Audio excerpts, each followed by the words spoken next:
Quem aqui já chegou numa igreja e se deparou com uma cena de uma criança esperneando, rolando pelo chão, passando por debaixo das cadeiras, correndo, subindo em cima do púlpito, ou até mesmo fazendo aquele tipo de pirraça? Quantas vezes você já chegou na igreja e deve ter pensado, meu Deus, os pais dessa criança não têm controle sobre ela. Será que eles não têm nenhum tipo de educação? Será que eles não ensinam essa criança a ficar quieta no culto? Se você não me conhece, meu nome é Daniel, eu sou o fundador do Pregando pelo Mundo, uma iniciativa missionária que visa treinar, capacitar lideranças locais e até mesmo missionários sobre diversos assuntos, dentre eles comunicação, marketing e agora sobre autismo.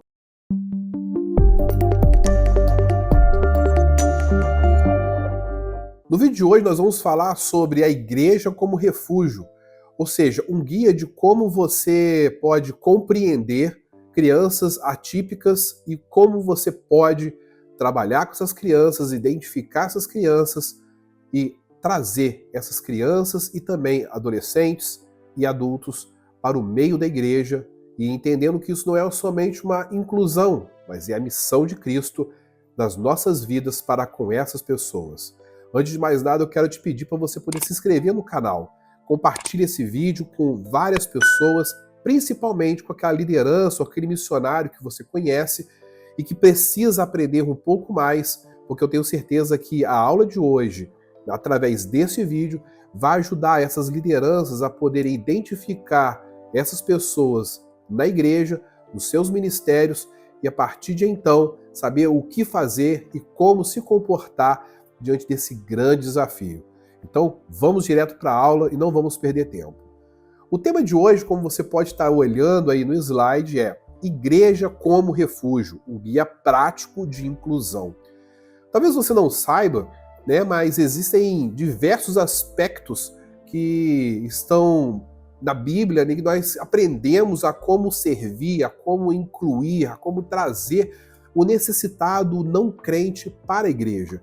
E aqui nesse slide a gente pode até olhar algumas delas. Por exemplo, ambiente acolhedor, nós podemos entender como alívio para a família, uma abordagem gentil. Tudo isso é algo bíblico, é algo que nós aprendemos no dia a dia que temos que fazer com o não crente. Mas como que nós devemos também comportar, né, fazer isso com famílias que são atípicas, ou com crianças atípicas, adolescentes atípicos, jovens atípicos? E nesse vídeo eu quero aprofundar essa temática, eu quero entrar mesmo de forma profunda sobre esse assunto, porque eu tenho visto muitas igrejas que possuem membros atípicos e a liderança ela não sabe como se comportar, ela não sabe o que fazer. Às vezes até mesmo o diagnóstico para a família ainda é um diagnóstico que não foi concluído, a família não sabe ao certo o que aquela criança tem. E muitas vezes isso pode gerar um conflito dentro da igreja. Então eu quero hoje tratar esse assunto com um pouco mais de delicadeza, com um pouco mais de detalhamento, porque talvez você não saiba, mas eu sou pai de uma criança autista. Eu sou pai de uma criança autista. E quando nós somos pais de uma criança autista, automaticamente a família é uma família chamada neuroatípica, ou seja, toda a família precisa de um cuidado. Não é somente a criança. E você vai entender hoje como que a igreja pode ajudar e qual é a missão da igreja para com essas famílias, ok? Então, sem mais delongas, vamos direto à temática, né? O tema principal e vamos dizer assim, o nosso gancho para esse vídeo é como transformar o amor cristão em acessibilidade sensorial, estrutural e pedagógica para famílias atípicas. Nesse primeiro slide nós podemos ver aqui várias ferramentas, né? O acolhimento, ou seja, uma sinalização clara, mostrando uma família que tem uma criança autista, né? Ela está com fones de ouvido, você vai entender o porquê desses fones de ouvido, que na verdade são abafadores sonoros, né? Regulação sensorial, que isso é uma uma ferramenta, né, que é utilizada em muitas crianças que possuem alguns níveis mais severos, né, a ferramenta de autoacalmação, que é uma coisa que a criança, um objeto ou um aspecto que a criança tem, né, uma estereotipia, que aquilo ali faz com que ela se autorregule no momento que ela está entrando em crise, ou uma crise sensorial, ou uma crise de compreensão, né? E ela vai ter um comportamento. Então ela vai ter um objeto, ou um carrinho, ou ela vai ter algum tipo de reação corporal que ela vai se autorregular. Isso nós precisamos compreender, porque muitas vezes a criança às vezes, ela tem essa autorregulação e uma pessoa na igreja, um professor, um missionário, um diácono, um presbítero, que não sabe o que ela está fazendo, pode achar que ela está tendo algum comportamento inadequado. Mas, na verdade, ela está se autorregulando para que ela não atinja um nível de crise maior. Tá ok? E nós vamos falar sobre vários aspectos. Então, vamos passar para o próximo slide, que aqui nós vamos entender um pouco sobre como que a mente, como que o cérebro do autista, ele trabalha. Né? Quando eu e minha esposa, nós começamos a observar o Davi, quando ele era menor, nós começamos a observar, já desde a sua infância, que alguma coisa, alguns comportamentos do Davi, ele era um pouco diferente, né, das outras crianças. Não vou dizer que era algo anormal, mas era um comportamento que, para a idade dele, ou para o estilo comportamental dele, era totalmente diferente, não cabia, não encaixava. Né? Então, a partir de então, nós começamos a observar e começamos a ir, né, nos médicos, conversar com psicólogos, fazer uma leitura, né, na internet de artigos, até mesmo livros, e observar, ouvir histórias de famílias atípicas para poder a gente compreender o que o nosso filho tinha. Né? A gente veio de um período em que ele nasceu, um período pré-pandemia, e isso foi um momento muito complexo, porque tudo estava fechado, né, como todos sabem, e então o acesso a médicos, o acesso a exames, o acesso a qualquer outro tipo de terapias era mais restrito. Então foi um período muito complexo, porque a gente estava identificando um certo problema e nós não tínhamos ainda uma forma para poder agir, porque estava tudo fechado, estava tudo bloqueado. Né? Então nós temos que entender como que o cérebro do autista ele funciona em relação ao cérebro típico.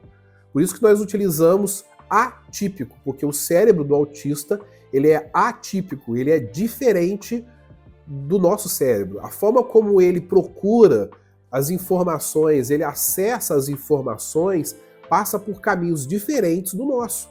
Então, aquilo que para nós é normal, para ele é um caminho estranho. Ele vai utilizar um outro caminho para chegar naquele mesmo resultado. E é por isso que nós precisamos compreender como que o cérebro dele funciona para que a gente possa estar lá no final daquela jornada dele, esperando ele para poder ajudá-lo. Então a gente precisa compreender isso. Então aqui nesse desenho, eu coloquei aqui o seguinte, né? Nós temos aqui na lateral a intensidade de um estímulo. O que é estímulo? Tudo é um estímulo. Agitação é um estímulo, um shopping cheio de pessoas é um estímulo, um local com muita falação, com volume muito alto é um estímulo, um estádio, um lugar de muita aglomeração de pessoas, uma praça, um local público, tudo isso é um estímulo. Cores vivas demais, um som muito alto, um cheiro muito intenso, né? Um vídeo que tenha muito pisca, né? Uma imagem, um desenho que é muito rápido, que pisca demais, aquilo ali sensorialmente atinge mais o autista do que as pessoas convencionais, né? Apesar de às vezes a gente se sentir incomodado, às vezes com um barulho muito alto, um som muito agudo, né? Para ele aquilo ali tem uma potencialização de milhares e milhares de vezes. Ou seja, o que algo nos incomoda para ele é quase que insuportável. Então, a partir dessa compreensão, nós podemos ver esse gráfico, ou seja, o nível de intensidade do estímulo com o tempo de exposição. Ou seja, quanto mais tempo ele fica exposto a um tipo de estímulo, ele vai entrar numa crise, né? O que nós entendemos como uma crise sensorial. Então você pode ver aqui que nós temos duas linhas, né?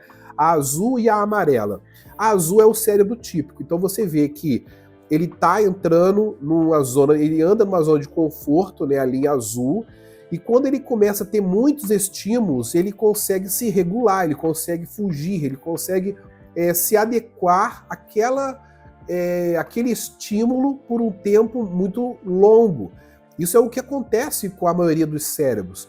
No caso do cérebro do autista, ele dá um pico.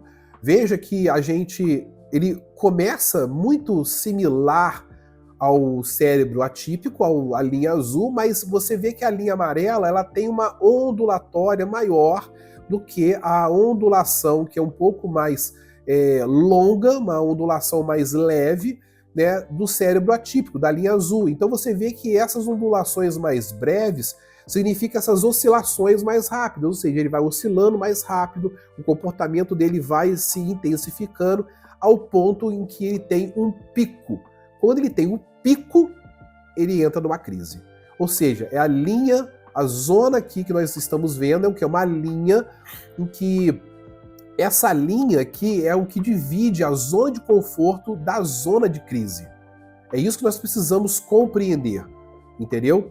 E aí, a partir de então, quando ele ultrapassa essa linha amarela, essa linha aqui, não é linha amarela, mas ele ultrapassa essa linha entre a linha da zona de conforto e a zona de crise, nós dizemos que o cérebro dele está inflamado, ou seja, ele teve uma quantidade maior de estímulos, que o cérebro dele está tão cheio que ele não consegue mais se regular. Ele perde totalmente o controle sensorial do cérebro e a partir dali ele entra num descontrole. Ou seja, o descontrole é uma resposta neurológica involuntária a essa sobrecarga de estímulos, né? E aí é onde a gente vê muitas pessoas falam assim, ele está com uma birra. Aquela criança ela não tem controle, os pais não conseguem controlá-lo, ele é desobediente, ou seja, a crise ela está no momento em que ele está numa zona de dor. Entenda que a crise para o autista é uma dor. É uma dor. Ele sente dores e a dor dele é sensorial. Às vezes não chega a ser uma dor física, pode sim chegar a um nível físico, mas a dor dele sensorial é tão grande que ele entra em colapso e ele não consegue mais ter controle sobre ele. É a partir desse momento em que nós precisamos entender qual é o nível que aquela criança ela está vivendo, qual é o nível sensorial que ela possui. Por isso aqui do lado nós temos níveis de suporte, que é quando a gente compreende em qual nível cada criança ela está. Por exemplo, nós chamamos o autismo de espectro, ou seja, o espectro é o quê? É como se fosse uma ondulatória, como se fosse um reflexo, como fosse é como se você fosse os médicos eles dizem que é como você entendesse que o espectro é como fosse as intensidades daquela. Quando você joga uma. Vou dar um exemplo, você joga uma pedrinha na água. Você vê aquela ondulatória, né? A onda se formando em forma de círculos quando você joga a bolinha, né? Uma pedrinha, seja o que for. O espectro é a intensidade daquilo ali. É a intensidade que aquela bolinha bate na camada da água e aquilo ali, o que causa. Então, esses níveis do espectro autista é leve, moderado e substancial. Ou seja, é o nível em que cada criança, cada ser humano, seja ela de qualquer idade, ela consegue sair dessa crise, ela consegue lidar com esses níveis de dor.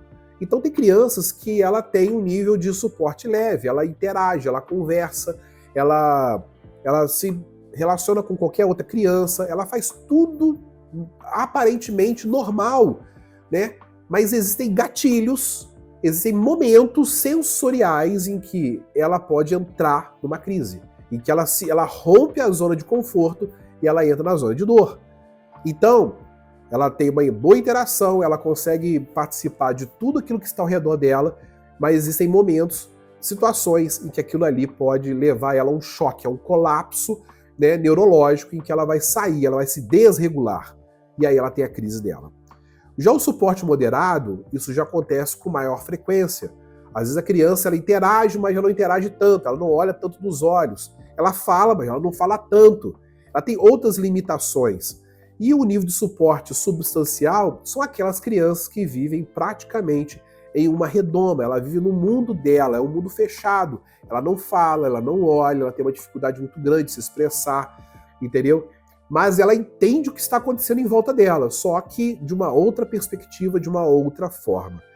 Isso é igual para todos? Não. O espectro autista não é igual para todos. Então, o meu filho ele tem um tipo de espectro. O outro colega dele pode ser leve, mas ele tem um outro tipo de espectro. Às vezes, coisas que o Davi faz, o outro não fará. Às vezes, o que o outro fará, o Davi não fará. Ele não faz, ele não entende, não consegue compreender, mas ele está dentro do suporte leve.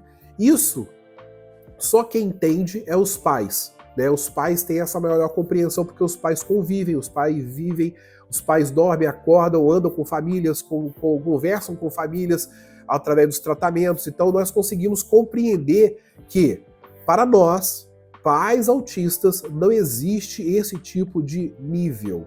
Esse tipo de nível de suporte para nós não existe. Para nós somos pais de crianças autistas.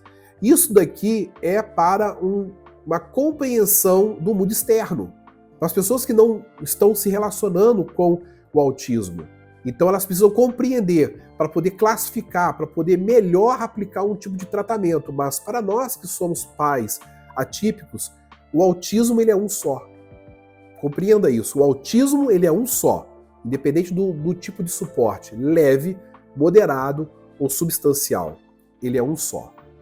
Tudo isso, o sofrimento que uma família tem no nível substancial, né, nós conhecemos numa igreja que nós congregamos alguns anos atrás, na nossa cidade, nós conhecemos uma criança que ela tem o nível 3, usa fralda, é grande já, quase pré-adolescente, usa fralda. Mas por quê? Ela não fala, ela não interage, ela não olha nos olhos, entendeu? Então o sofrimento que aquela família tem é o mesmo sofrimento que eu tenho com o Davi em outros aspectos. Então isso não é minimizado e não é maximizado.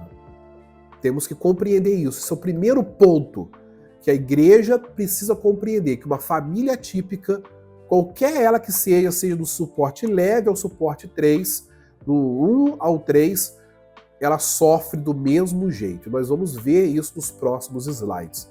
Isso é uma coisa que tem que ser deixado claro. Não existe, tá, facilidade para quem está no suporte 1 ou para quem está no suporte 2, né, em detrimento de quem está no suporte 3, que é um dos suportes mais difíceis, mais graves e mais desafiadores para os pais. Outro ponto que nós temos também que observar, que até eu coloquei aqui nesse item 3, é a autorregulação, né, o steaming. Por exemplo, o Davi ele tem esse tipo de autorregulação, que é o movimento repetitivo. Né? Alguns têm o movimento repetitivo de balançar para frente, né? Alguns têm outros movimentos repetitivos de ser para o lado, ou de girar, ficar girando, outros de pular. O Davi ele mexe com a mão, ele gira a mão, como se estivesse dando tchau. Então eu lembro que quando ele era menorzinho, né, ele começava a se autorregular, as pessoas estavam na rua achavam que estava dando tchau. Mas não, ele estava entrando numa crise e estava se autorregulando, fazendo esse gesto de dar tchau. Então ele balança a mão como fosse um ventilador. A ideia dele é como fosse um ventilador. Quanto mais ele gira a mão, aquilo ali girando, ele vendo algo que gira, aquilo ali autorregula ele. Por isso ele tem ele é aficionado por tudo que gira, tudo que é hélice, ele tem uma afição, ele não pode ver. Se a gente deixa ele ver durante muito tempo, aquilo ali se torna algo que seja até obsessivo para ele. Então, ventiladores ou qualquer outra coisa que tenha hélices que giram de forma muito acelerada, aquilo ali para ele é algo que ele tem muita atratividade, mas também é um ponto de autorregulação. Incomoda muito quem não conhece, incomoda muito quem não entende. Né? Incomodou a gente durante muito tempo. Claro que ainda continua incomodando em alguns aspectos, Mas é claro que hoje é bem menor, né? A gente já está acostumado, então a gente consegue também ajudá-lo a se autorregular utilizando outros mecanismos, não fazendo isso. Né? Por exemplo, rodando a rodinha, fica rodando a rodinha de um carrinho, em vez de brincar com o carrinho, né? Ou então enfileirando, fazendo filas, né? Seja elas verticais ou horizontais, empilhamentos, então eu gosto de empilhar as coisas. Então, isso é uma forma de autorregulação. Então, se você na igreja está vendo uma criança que está ou girando, ou balançando a mão, ou balançando de forma frontal, não deixe ela, não bloqueie ela, não pare ela, não mantenha ela parada, porque se você manter ela parada, ela entrará numa crise muito maior. E aquilo ali será difícil de, às vezes, você reverter naquele ambiente. Você vai ter que tirar a criança do ambiente, vai ter que levar ela para outro lugar, e aí aquilo ali vai afetar não só os pais, afetam todos que estão ao redor. E nós vamos ver essas implicações aqui nos próximos slides. Então, o que nós temos que entender? Né? Existe uma teia que sobrecarrega a família e que essa teia é invisível. A igreja ela não consegue compreender e ela não enxerga essa teia. Só os pais neuroatípicos que vivem todos os dias e que passam por isso. Eu separei aqui 5 situações que é praticamente uma majorança, algo majoritário, né, em muitas famílias. Né? O primeiro é a exaustão física e espiritual. Um filho autista, ele de fato, ele priva os pais do descanso. Né? Ele demanda dos pais 24 horas por dia. Né? Os pais eles têm uma dificuldade de descansar, eles têm uma dificuldade de alimento espiritual também nos cultos. Por quê?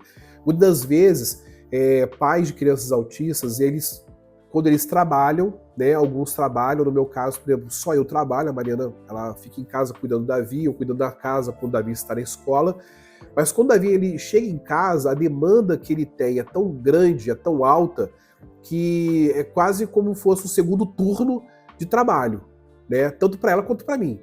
Então nós temos, por exemplo, um tempo curto. Eu trabalho de manhã muito cedo, levanto de madrugada para trabalhar e vou ao trabalho e chego no final da manhã em casa. A Mariana leva o Davi na escola. Então quando o Davi acorda, ele não acorda como qualquer criança já predisposta a querer ir para a escola. Né? A maioria das crianças também tem dificuldade para a escola, mas o Davi ele tem um plus. Né? Ele é mais lento para comer.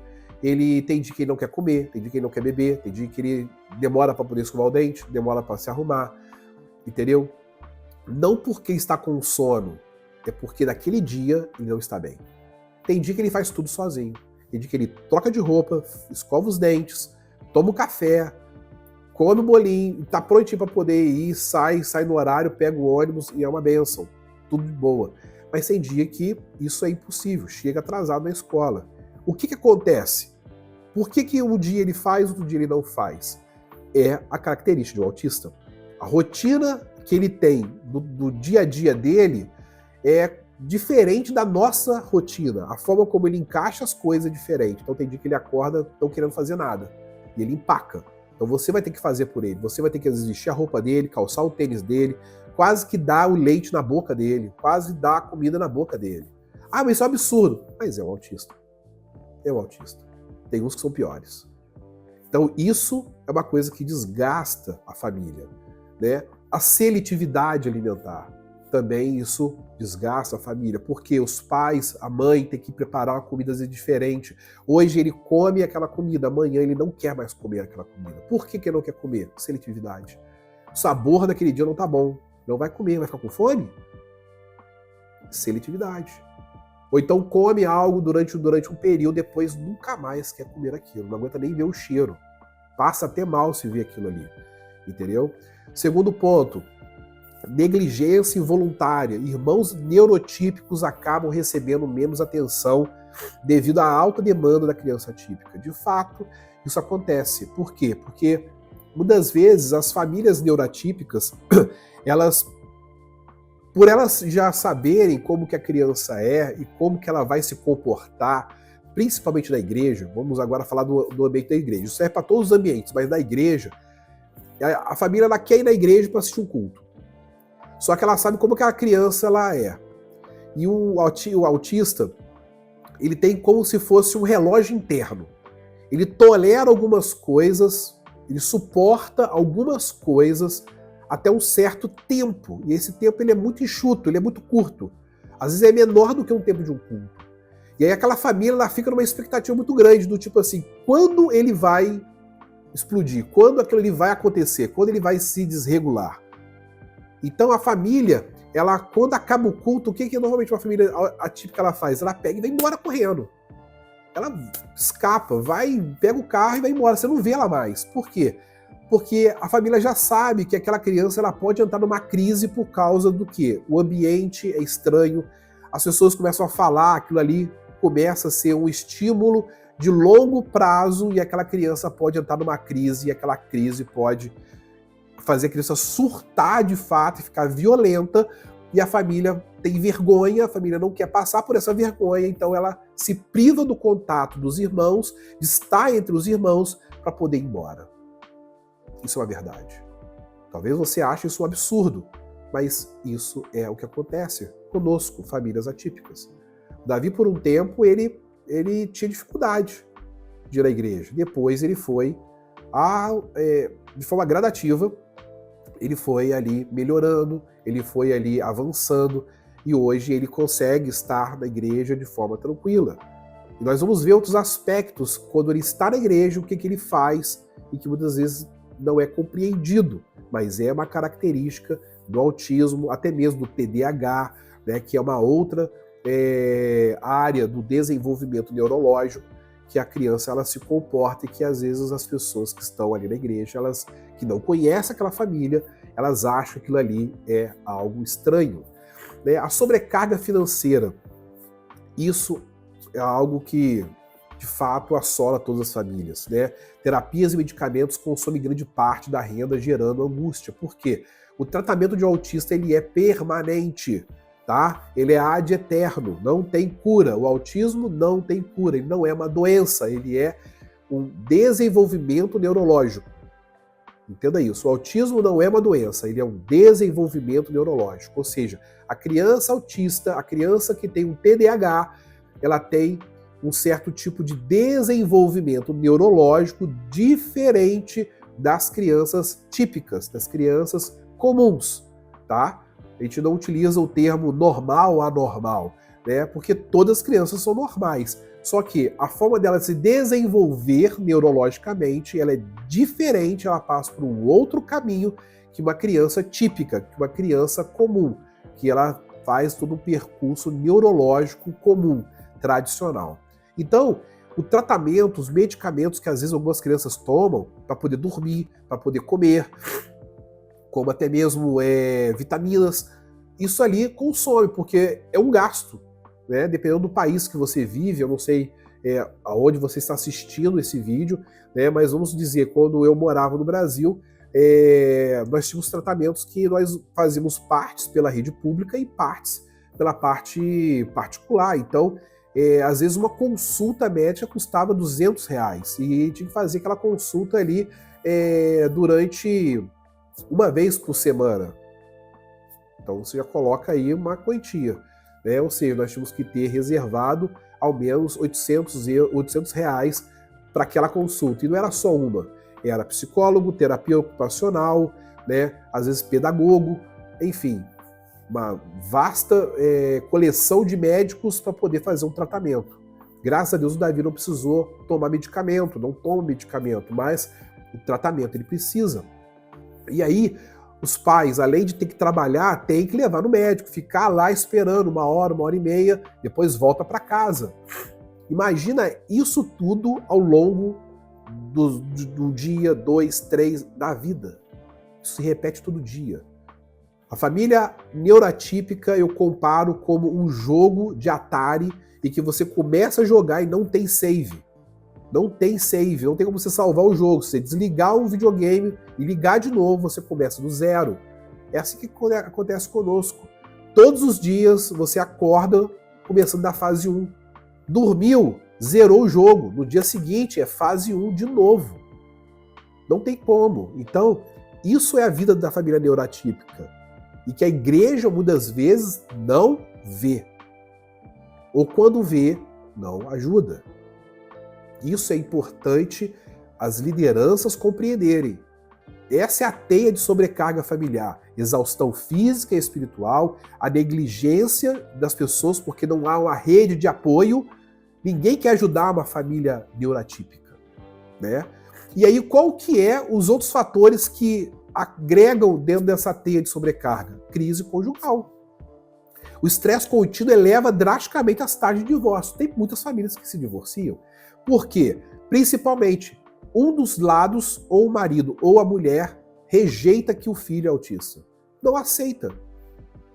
E essa rejeição causa um conflito maior. Faz com que aquela família, ao invés de estar unida para poder ajudar aquela criança, aquela família ela se destrói, ela se rompe. Porque ela já está tão sobrecarregada com aquele estresse que ela não sabe mais o que fazer. Então ela acha melhor se romper porque cada um vai para o seu lado. Só que quem vai sofrer mais é quem? A criança. Os pais sofrerão? Sim, mas a criança vai ter um agravamento da condição dela muito maior.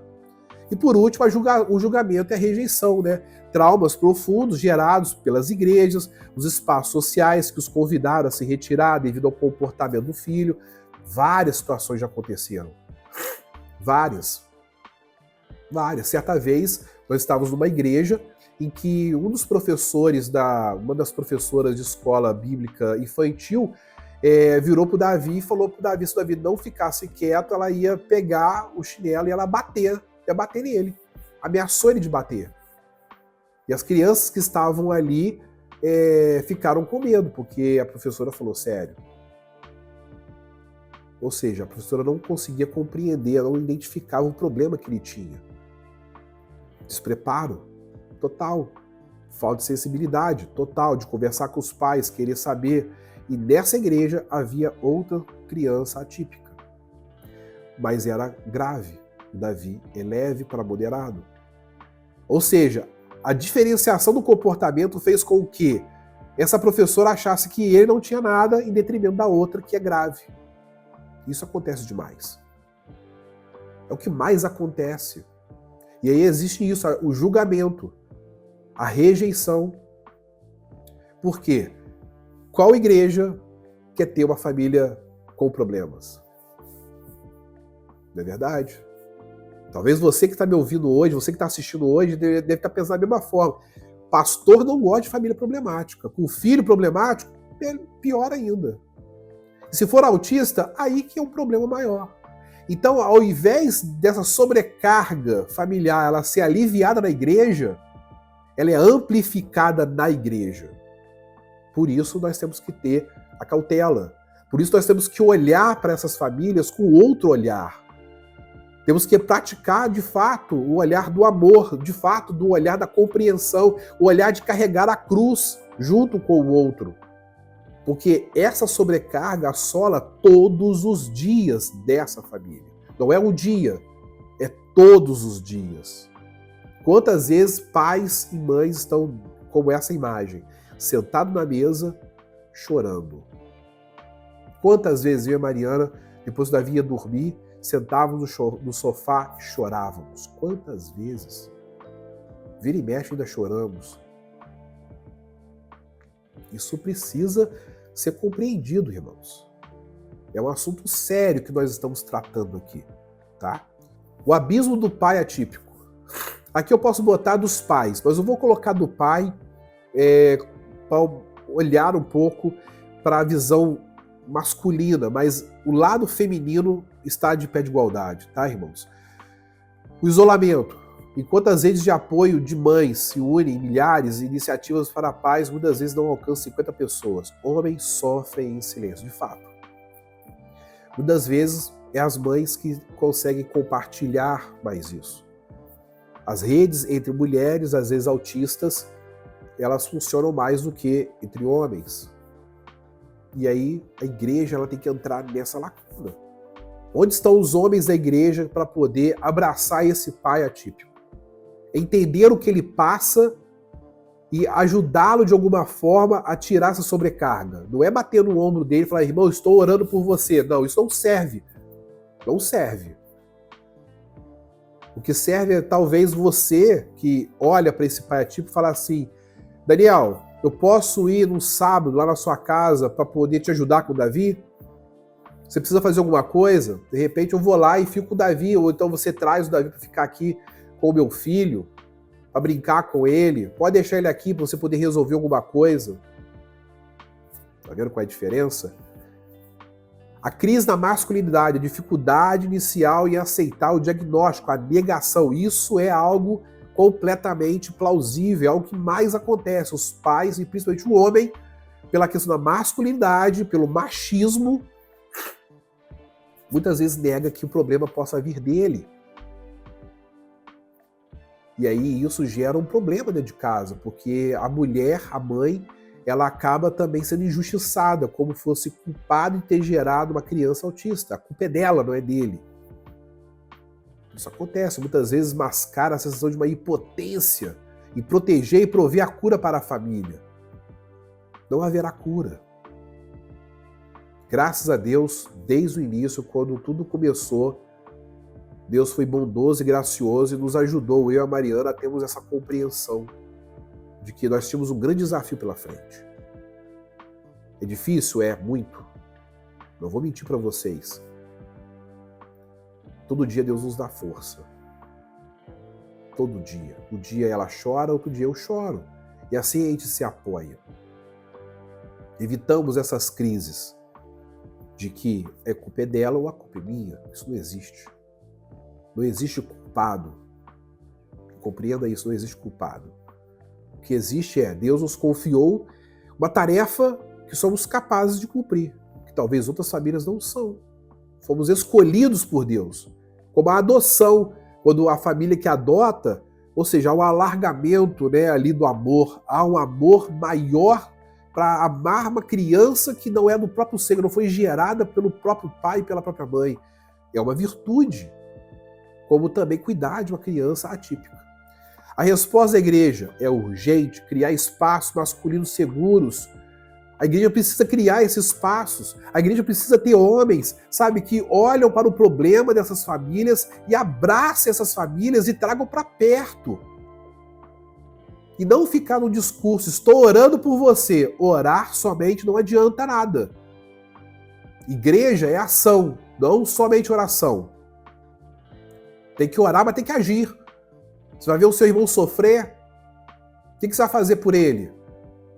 Qual foi a vez que você se colocou à disposição daquela família para poder cuidar dos filhos que são autistas ou junto com outros irmãos, para poder proporcionar àquele casal uma noite de descanso?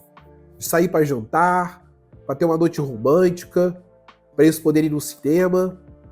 Quando foi que vocês da igreja fizeram isso?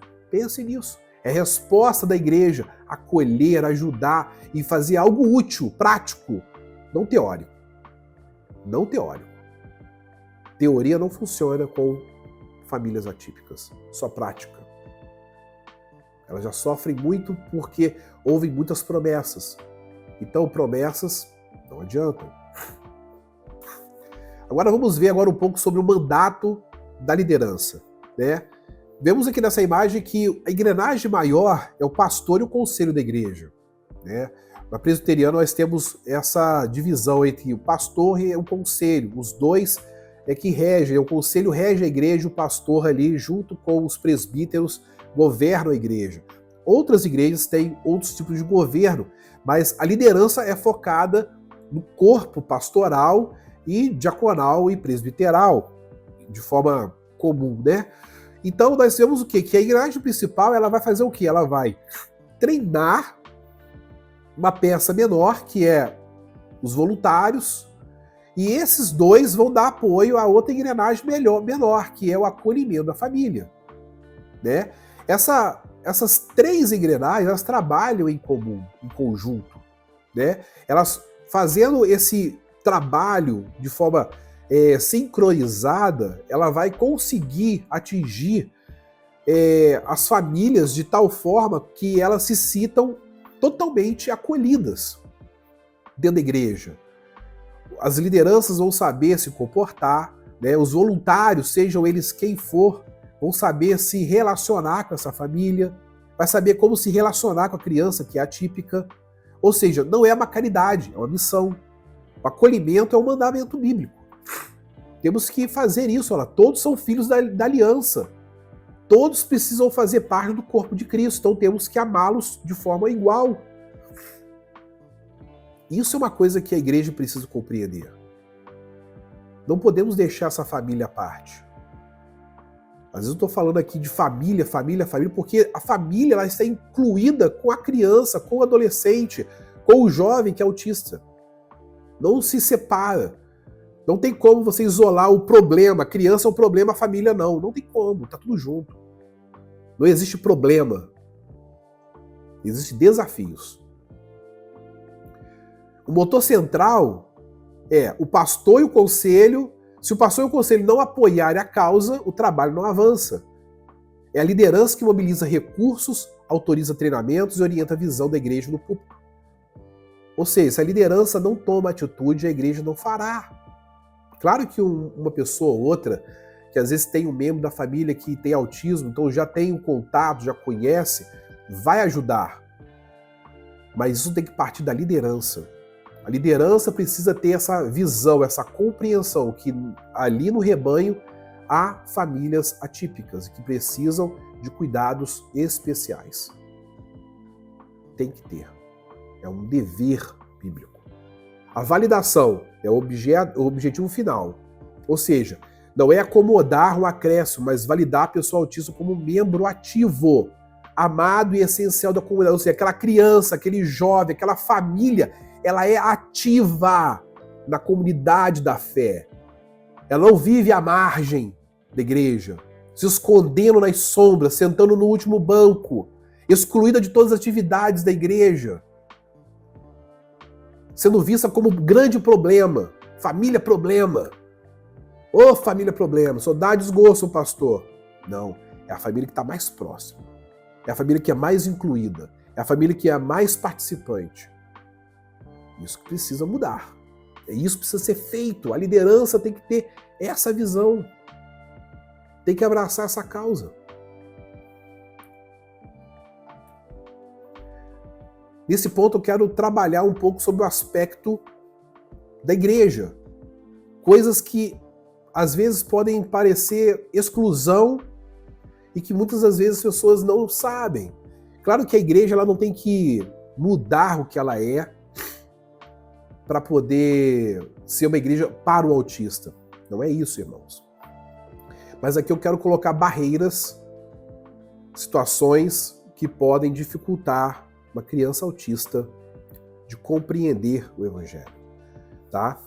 Nós temos as barreiras arquitetônicas. Então nós temos aqui, vamos dizer, falta de rampas, pisos táteis, sinalização em braille. Tem crianças que podem ser autistas e cegas. Pode ser crianças que sejam autistas e não andam. Então nós temos que nos preocupar com isso. Como que a igreja recebe isso? Ela está sendo uma barreira? Será que a família não vai na igreja porque falta esse tipo de coisa? O que a igreja pode fazer para auxiliar essa família? Barreiras tecnológicas, iluminação estroboscópica e volume excessivo causam dor física ao cérebro autista. Já falamos disso lá no início. O que é uma iluminação estroboscópica? Pisca demais, muitas cores, né? Igreja de tela de fundo preto, que a igreja parece uma boate. Isso dificulta. Para a família autista, isso pode ser um problema. Para o autista, criança que está ali no culto, para ela é difícil compreensão, que ele pode gerar o incômodo e gerar essa dor no cérebro. Barreira da comunicação, uso de vocábulo excessivamente abstrato, metáforas complexas que excluem a compreensão literal. Eu vou falar isso um pouco mais à frente. Mas você usar situações de complexidade, para a criança ela não vai conseguir entender, o autista não vai entender aqui. Eu vou dar mais exemplos mais à frente. Barreiras atitudinais, atitudes. A barreira mais difícil que é o olhar de julgamento, o preconceito, a falta de empatia da própria congregação durante a crise. Ou seja, o olhar de reprovação. Uma igreja que não tem esse treinamento, não tem essa compreensão, os membros vão olhar aquela criança, aquela família como uma criança mal criada, uma criança mal educada, uma criança birrenta, pirracenta. Tem criança assim? Lógico que tem, irmãos. Mas antes de nós julgarmos aquela criança, vamos conversar com a família, sondar, saber se aquela criança ali ela não tem algum tipo de atitudes neuroatípicas. Isso é importante, irmãos. Essas barreiras invisíveis, né, que nós estamos, algumas visíveis e outras invisíveis, isso aqui pode gerar situações complexas para as famílias neuroatípicas. Então nós temos que pensar em como que nós vamos minimizar essas barreiras. Eu posso citar tantas outras, mas eu selecionei essas. Acredito que está bem representado. Nesse slide nós vamos olhar um pouco sobre a questão do olhar de julgamento. Eu quero trabalhar um pouco sobre isso. Então, como que era o olhar de julgamento, né, da visão mais antiga, né, que ainda permanece, né? Essa criança está fazendo birra, falta disciplina dos pais, nós já até falamos sobre isso, né? Eles são mal educados, nem olham nos meus olhos quando falam, esse comportamento estranho é uma questão espiritual ou libertação. Gente, isso daqui, essa última aqui é batata. Criança atípica tá com o demônio no corpo, oprimida, opressa. Ora, põe a mão na cabeça, expulsa o demônio, repreende o diabo que está ali. Temos que ter discernimento, né, irmão? Discernimento. Maturidade cristã, coisa que tem faltado muito nas igrejas de hoje, né? Por quê? Porque a maioria das pessoas que estão indo à igreja e as que se convertem, elas estão passando para um estado social. Elas eram antes do mundo, agora mais aceita socialmente a serem da igreja, né? Então é moda estar numa igreja, principalmente uma igreja de visibilidade. Mas o coração delas ainda não foi transformado. Não conhece a Bíblia, né? Tá ali dentro da igreja, mas desconhece as Escrituras, não sabe o que Jesus nos ensina sobre amor, sobre empatia, sobre acolhimento, não sabe. Então faz esse tipo de julgamento aqui. E também não tem discernimento espiritual, já começa por aí. E qual é a visão do acolhimento, que é o que a igreja inclusiva ela precisa ter? Essa criança está sofrendo um meltdown, ou seja, uma sobrecarga sensorial. O cérebro dela está em curto-circuito. A criança entrou numa crise, ou seja, a igreja inclusiva ela já tem uma equipe preparada que vai pegar aquela família junto com aquela criança e vai levar ela para algum lugar, para aquela criança ela sair daquela crise e voltar ao estado dela de normalidade cerebral. Segundo ponto, elas possuem necessidades diferentes de comunicação e socialização. O contato visual pode ser doloroso. Tem muitas crianças que se comunicam por um tablet. Às vezes elas não falam, mas elas vão clicando nas letras e as letras formam palavras e aí as pessoas podem ler o que ela está pensando, podem ler o que ela quer falar. Isso é importante, irmãos, nós sabermos a forma de comunicar, como nos comunicar com aquela criança, com aquele jovem, com a pessoa autista. O TEA, TEA, não é uma condição, é uma condição de neurodesenvolvimento neurológica, não uma doença ou uma falha espiritual. Nós temos falado isso desde o início. Então isso é importante compreender. O transtorno do espectro autista, o TEA, ele é uma condição de neurodesenvolvimento, como eu falei lá do início. A forma do desenvolvimento neurológico é diferente de uma criança típica. É diferente o caminho que essas crianças elas têm. Não é uma doença e não é demônio. Então temos que entender como nos comunicar com ela, aprender a nos comunicar com ela, como fosse um novo idioma. Como você aprende a se comunicar num outro idioma, é também da mesma forma como você se comunica com aquela criança, aquele jovem, aquele adolescente, ou até mesmo com o adulto. Vamos falar um pouco sobre a liturgia acessível, previsibilidade e controle. Uma coisa que o autista ele adora é rotina. Então, algo que é imprevisível para ele incomoda demais. porque ele gosta de ter controle sobre aquilo. Ele gosta de ter controle sobre o hábito dele de fazer a mesma coisa todo dia. Então, um culto, uma liturgia acessível, ela tem o quê? Alguns desses itens. Controle de volume, regular, né, ali rigorosamente os decibéis, os instrumentos para evitar agressão auditiva, luzes estáticas para evitar o efeito de pisca, a rotina, a agenda de visual clara, né, da ordem do culto projetado no telão, né, o autista ele possui rigidez cognitiva e precisa de previsibilidade. A rigidez cognitiva, irmãos, nada mais é do que você mudar o hábito de um culto para o outro. Esse culto está fazendo de uma forma, no culto seguinte está fazendo de uma outra forma. Para ele, na cabeça dele, aquilo ali não entra, não faz sentido para ele. Para nós, às vezes é até um pouco aceitável, porque nós lidamos com as mudanças de uma forma um pouco mais fácil. Agora, para ele que é rígido, para ele tem que ter. Se não tiver, ele entra em crise. Entenda isso. Ó. Então, ali, a previsibilidade para ele é importante. Mudanças de última hora devem ser avisadas com antecedências. Claro que não é aqui pensar que o culto gira em torno do autista, irmãos, não é isso, tá? Mas em uma situação em que existe algo, por exemplo, vou dar um exemplo muito claro, escolinha, né? Vai ter a escolinha bíblica, e aí existe todo um fator, todo um tipo de rotina que foi feito sempre daquela forma, e aí, a partir do domingo que vem, houve uma mudança naquela rotina, né? A escolinha não será naquele horário, ou então não será naquela sala, não será com aquela professora, ou não será mais assim, será daquela outra forma. Isso pode gerar uma crise naquela criança, porque ela criou uma rotina de fazer a mesma coisa sempre. Então, se houver uma mudança de uma semana para outra, é importante comunicar aos pais, olha, a escolinha, a partir da semana que vem, nós teremos um outro tipo de abordagem, será numa outra sala, né? Será um outro professor, será em um outro horário. Por quê? Tudo isso influencia na rigidez cognitiva de uma criança autista. Kit de acolhimentos, né? Disponibilizar cestos com abafadores de ruído para quem tem hipersensibilidade.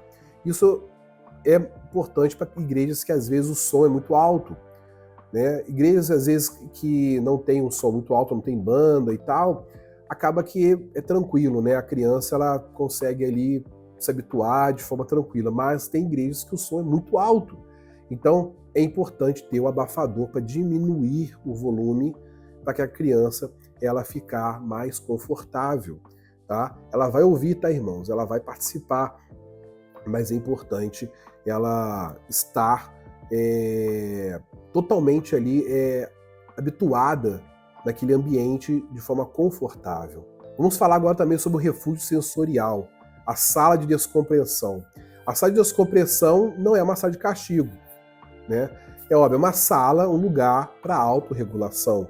Ou seja, a criança entrou numa crise e ela está numa crise rígida, alta, você pega aquela criança e leva ela para um lugar mais tranquilo, ou seja, um ambiente de meia luz, um ambiente confortável que ela possa se sentar, um ambiente silencioso que ela possa se regular. Então nós temos aqui alguns itens como iluminação e som, né, elementos táteis como brinquedos para poder ela fazer ali a autorregulação dela, né, tapetes macios, cobertores, né, mobiliário seguro, né, almofadas no chão, nada que venha trazer risco àquela criança, que ela possa bater, cair, tropeçar, se machucar. Isso é muito importante, ter um ambiente de descompressão, para que aquela criança ela consiga voltar ao estado dela de normalidade cerebral e ela possa voltar para o culto e cultuar a Deus.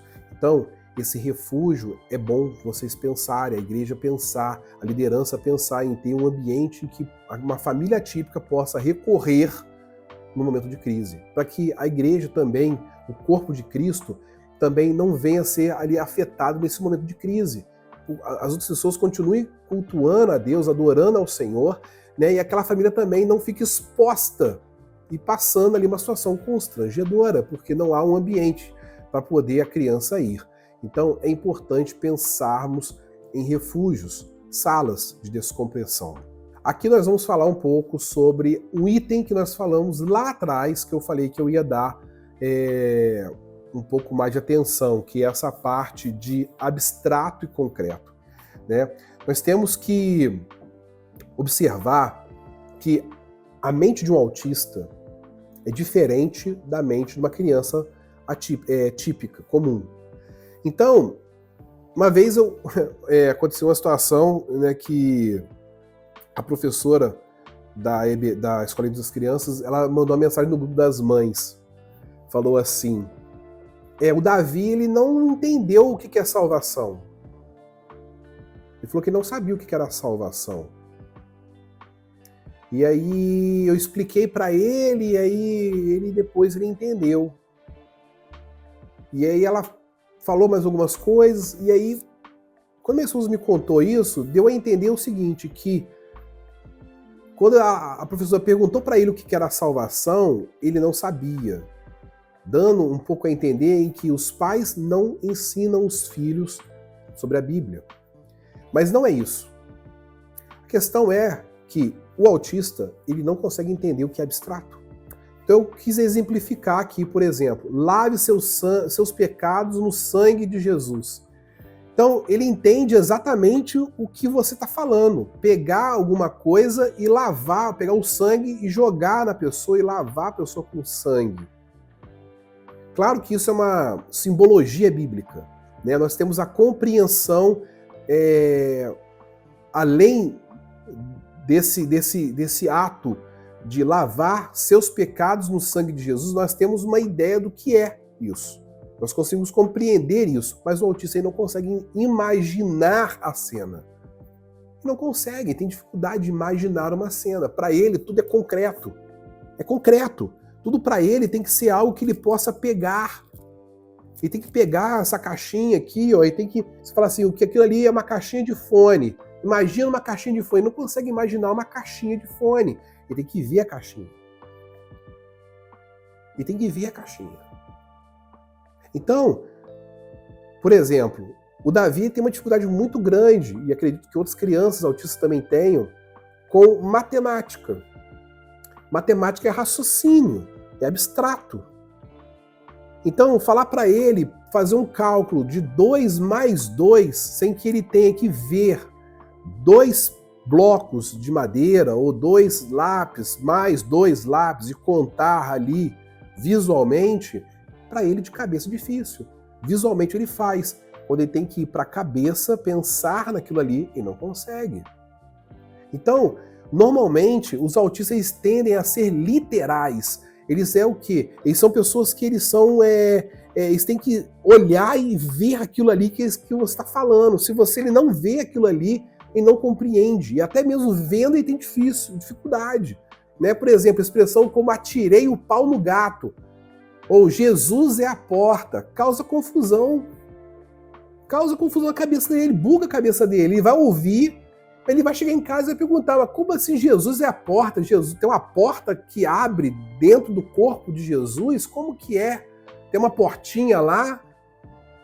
Sabe, é difícil. É difícil.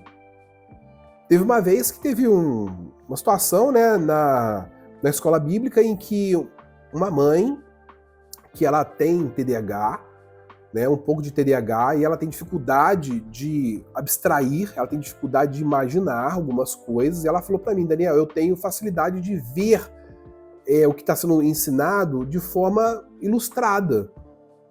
E a gente estava utilizando, na época, slides. E o pastor cortou isso, ele falou que ele tirou isso, as pessoas têm que imaginar o que está na Bíblia. Ele falou isso. Cortou, o estudo bíblico não tem mais slide.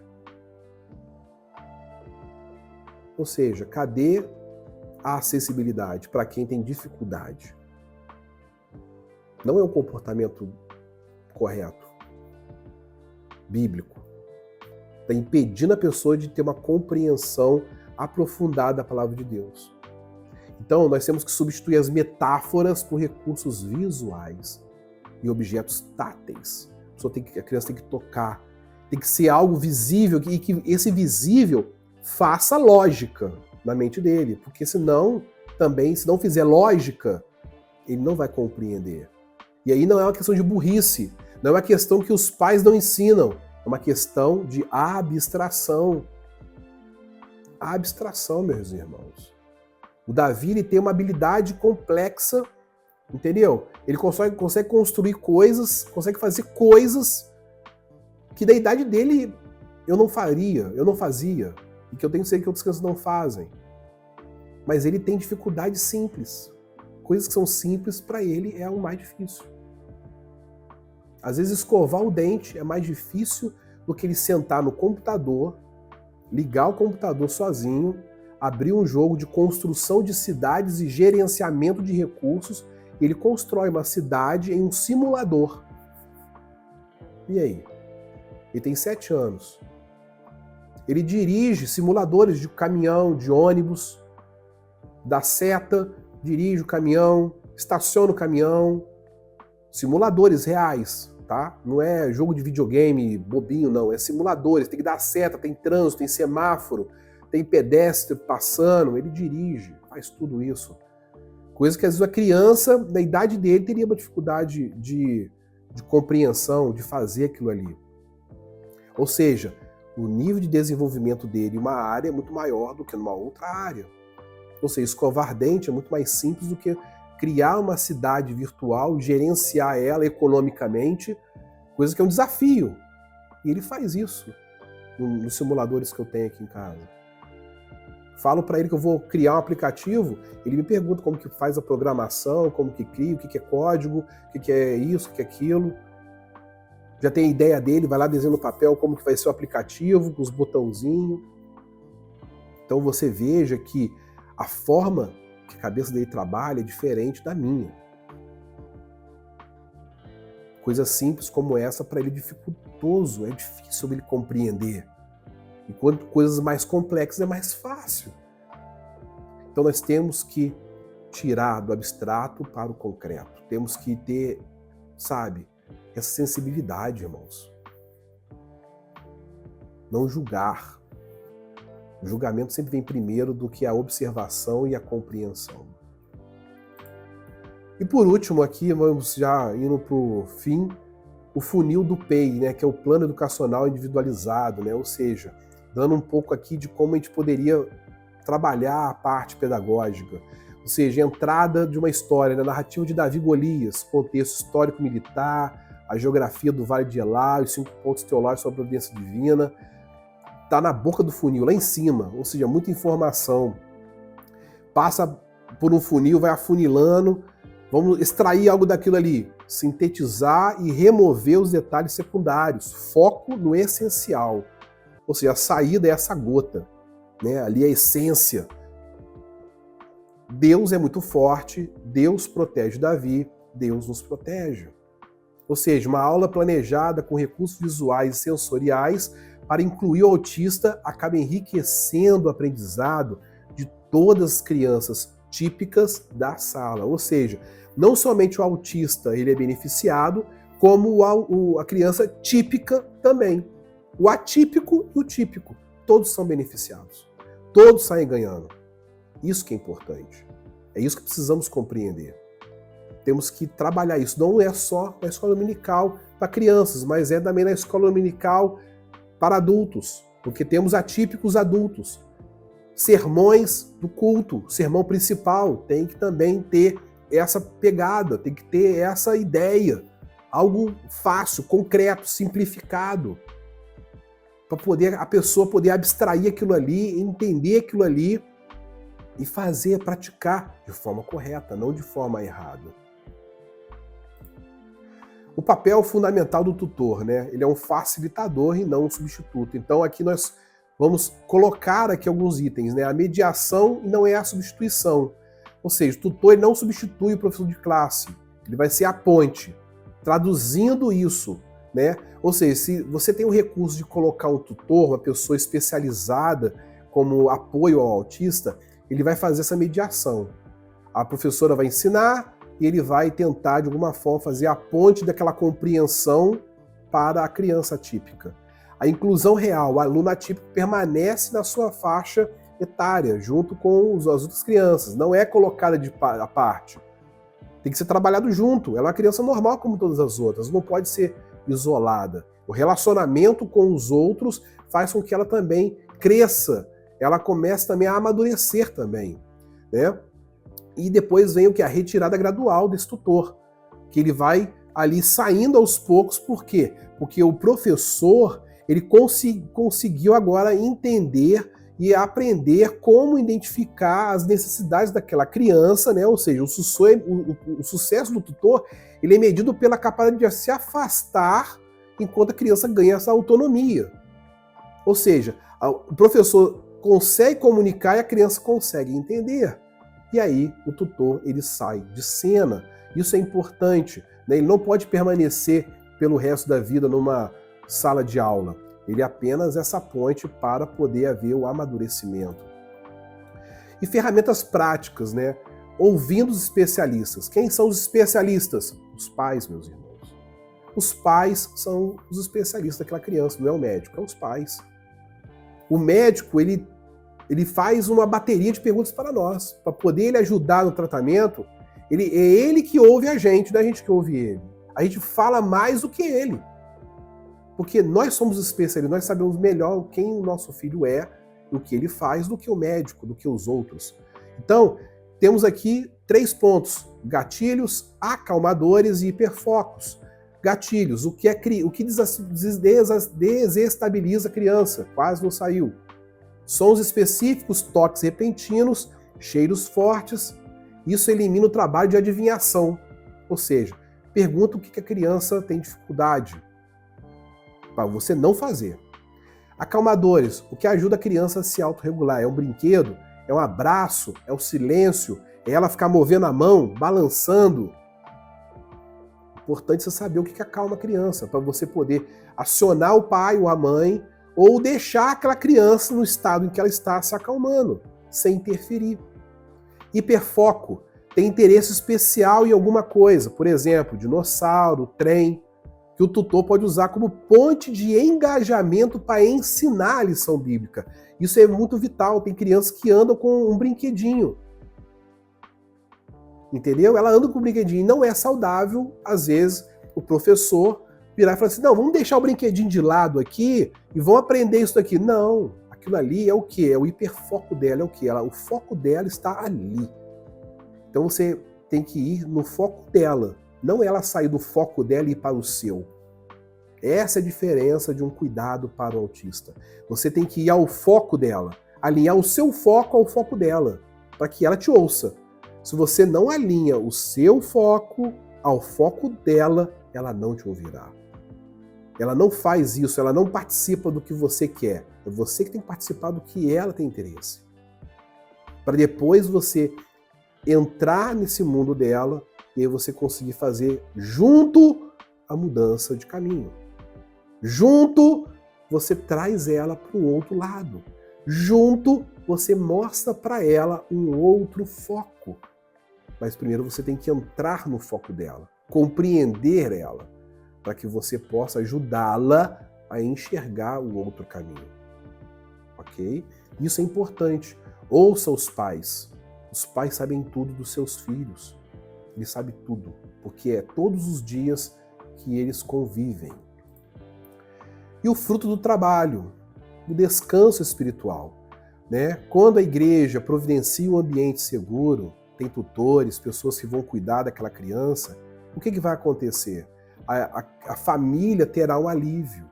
Ela vai poder ouvir o sermão despreocupada, ela vai poder orar, ela vai poder relaxar, ela vai poder descansar, ela vai poder sentir ali a palavra de Deus entrando no coração dela. O descanso espiritual permite os pais finalmente fechar os olhos. Coisa que é difícil para nós. Porque temos que estar atentos, sempre em alerta. Olhar o sermão, focar, ouvir, prestar atenção. A rede de apoio, a integração das pessoas é real. As pessoas estão cuidando dos seus filhos. E não apenas falando, olha, precisa disso. Não, estão cuidando dele. Enquanto você está ali passando por um período de abastecimento espiritual. Isso é importante, irmão, ser desenvolvido na igreja. O aconselhamento bíblico contínuo com as famílias. É necessário os pastores se dedicarem a isso, ouvir mais essas famílias, orar mais com eles, tentar ter ajudas práticas, não teóricas. Vamos fazer isso, vamos ver o que a gente pode fazer. Não, é se engajar com essas famílias. Isso é muito importante. E por último, nós temos aqui uma comunidade sem exceções, ou seja, uma liderança intencional, uma pedagogia concreta que consegue sair da abstração e trazer algo real, uma adaptação sensorial e uma família amparada. Ou seja, temos um conjunto, né, de peças que vão formar algo completo, uma comunidade ali unida. Ou seja, a verdadeira inclusão missionária acontece quando a liderança, o ambiente físico e a pedagogia se unem para garantir que a neurodiversidade não seja uma barreira para o Evangelho. Temos que lembrar, irmãos, que essas crianças, essas pessoas, elas também necessitam da graça do Senhor, necessitam de aprender o Evangelho e serem alcançadas pelo Evangelho. Claro que o Senhor vai cuidar de uma forma diferente delas, mas nós precisamos fazer o nosso papel de acolher, de ensinar e de caminhar junto com elas, e principalmente junto com os pais. Não podemos esquecer, o acolhimento não é um talento especial, é uma habilidade que se treina, inicia a capacitação dos seus voluntários hoje. Separe um grupo, comece a orar para que Deus venha, trazer pessoas que possam cuidar dessa comunidade atípica. O fruto desse vídeo foi através de um incentivo de um irmão missionário que me desafiou a falar sobre isso.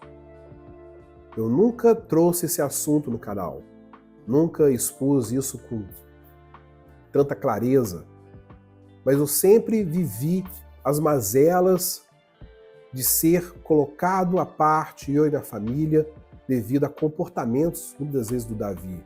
Comportamentos que às vezes implicam em situações que são difíceis, constrangedoras.